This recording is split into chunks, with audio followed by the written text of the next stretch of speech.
Hi, my name is David, and I'm going to walk you through how I solved the CSWP practice problem 12.4. Now this is an updated version of the video for this practice problem. The old video is linked in the description if you want to see what I did wrong the first time. And I want to give a huge thank you to Abdallah Al-Najjar 1399 for helping me get the answer keys volume. I owe you one, my friend. With that said, let's get into it. So what we're going to do is work first on the blade. We'll extrude that up 1.5. Then work on the handle, which has a radius of 7. We'll extrude that up 50. And then we'll work on the drafts and then the mirror. Okay, so let's get started in the front plane over here.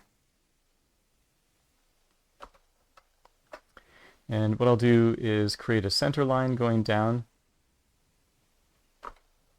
and then a line going up and over and down. So that's this line right here, which is a little bit hard to tell that there's actually a line there, but if you try doing this without that line, it just doesn't work. And then we have this horizontal line and then this line here before we go into the arc. So those are the three lines that we're setting up.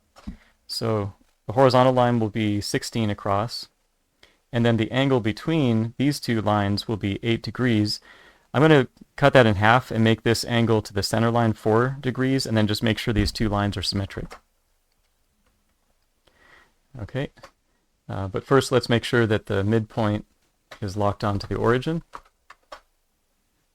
Then we'll set this at 16 and get this angle going here, 4 degrees. Oh, the 4 degrees wanted to jump over there. And then make sure that we have symmetry going on here. Okay, looking good. All right, so now we can continue on and make some arcs. And I'm going to start making a tangent arc, so I can click on this point here with the line tool, go out and in, and then create a tangent arc coming off of that. That's going to have a radius of 32. I'll just lay that down. Also, for this one, there's going to be an arc coming off of that. So I'll just go ahead and create that one as well. That one has a radius of 90. And something like that. And before I go too much farther, let me just start dimensioning some things. So I know that from this point to the origin, vertically, is 30. And then from this point to the origin horizontally is 65. Okay, that helps lock that part down before we go too much farther. And actually, from the, let's see, from the origin to the bottom tip right here, we can set that as well. That's going to be 135. That's appearing in the picture over to the right here. It's not in this picture. It's over to the right. Origin to the bottom tip, 135. Okay, so far so good. So let's draw some more arcs. Got one going somewhere around here. That has a radius of 35. And that point right there, that point should be in line with this point. So we're going to make these this point coincident, because in the picture you can see that this point is right along the same line as this one right here. Okay, grab this 4 degrees, it's always getting in the way. And then also the distance from the origin to this point here is 55. So once again, we're pretty locked down. Now there's a little line segment right here, and before we get into this arc with radius 60, and so we'll create that. Create that line segment. I'm just going to create a line segment without any kind of relations and then set the relation later. But let me just go out and in and finish off the arc. Now this line segment looks like it should be collinear with this line segment. It's along the same line, so we'll make it collinear. And then this arc here, we want to have radius 60. Okay, and that's looking pretty good for that part right there. There's one more thing we have to do because this point can be moved around. We want to make this horizontal distance to the center 30. And we could have grabbed the origin as well, but I just grabbed the center line. Okay, looking good. So we're fully defined. This little line segment right here, it says that there's a linear 18.76 reference. So I take that to mean that this is a driven dimension. So it's not driving. It's not a driving dimension. It's a driven dimension. So this is just kind of like what the length should be, 18.76 millimeters. But when we get the length of this, make this dimension driven, I get 18.24. So I don't get the same thing, but the rest of the problem and the volume in the end should match the answer key's volume. So I think there might have been a mistake right there. So we got the fully defined sketch. Let's go ahead and extrude 1.5 towards us.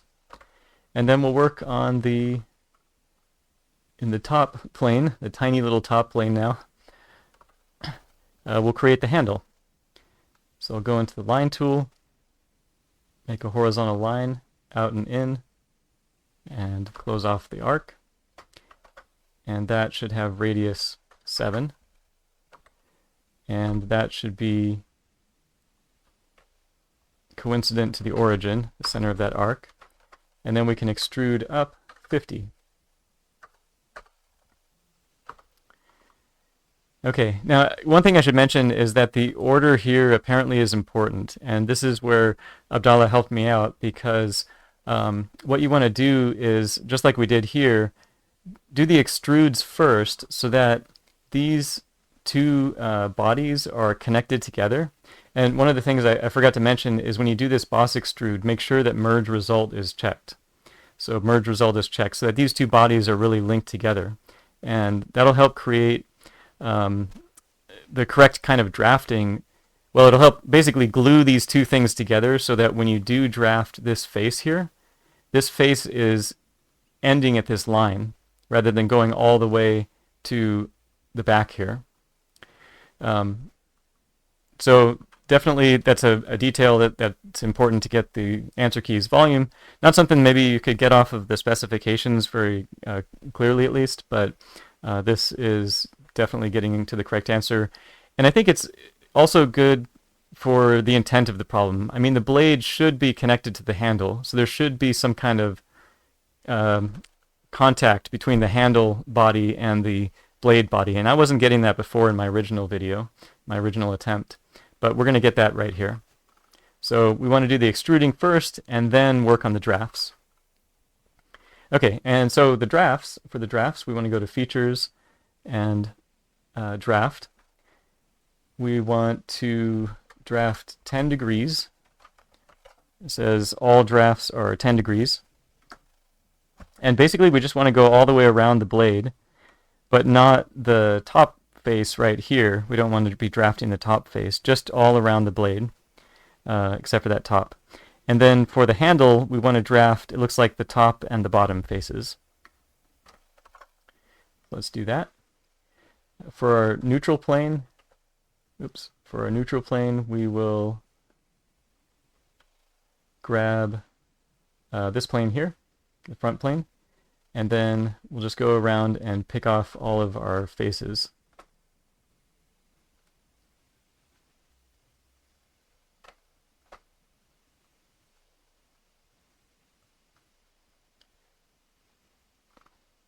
Oops, one more up here for the blade, and then we got this one and this one up here.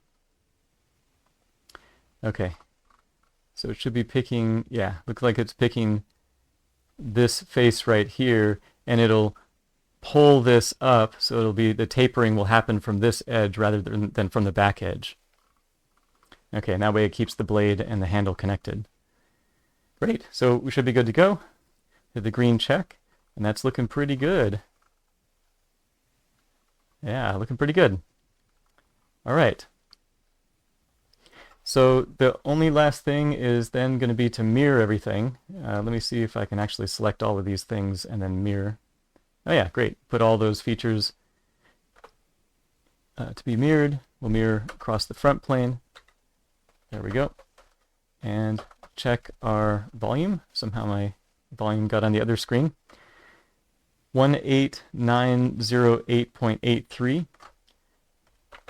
And the answer key's volume is 18908.8 cubic millimeters. Awesome. So thanks again to Abdallah for helping me out on this one. Take care, everyone, and keep studying.